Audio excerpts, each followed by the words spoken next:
வணக்கம் நண்பர்களே. இதுக்கு முன்னாடி வீடியோவில் சொல்லியிருந்தேன் நம்மள்ட்ட மொத்தம் 3 வெர்னா இருக்குதுன்னு சொல்லி. இன்னொரு வெர்னா வந்திருக்கு. மொத்தம் 4 வெர்னா. அதில் ஒன்றை பற்றி நம்ம பார்த்துட்டோம். இப்போ 2வது வெர்னா பற்றி பார்க்க போகிறோம்.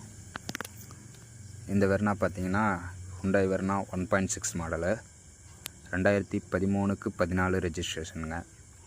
1,30,000 ஓடி இருக்குது. ஒரே ஓனரு, சிங்கிள் ஓனரில் இருக்குது. ரெஜிஸ்ட்ரேஷன் பார்த்திங்கன்னா TN07. வண்டி நம்பர் பார்த்திங்கன்னா ஃபேன்சி நம்பரு, ஆல் 8ங்க. எல்லாமே 8ஆம் நம்பர் வண்டி, ஆல் 8 ஃபேன்சி நம்பரு. லொக்கேஷன் பார்த்திங்கன்னா சேலமில் இருக்குது.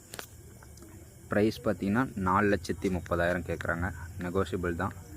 வேணுன்றவங்க என்னோடய நம்பருக்கு கால் பண்ணுங்கள். என்னோடய நம்பர் 9047893092. வண்டி நல்லா நீட்டாக ஜென்யூனாக இருக்குது. கலர் பார்த்திங்கன்னா சில்வர். வண்டி ஃபோட்டோஸ் போட்டிருக்கேன். பார்த்துட்டு வேணுன்றவங்க கால் பண்ணுங்கள். தேங்க்யூ.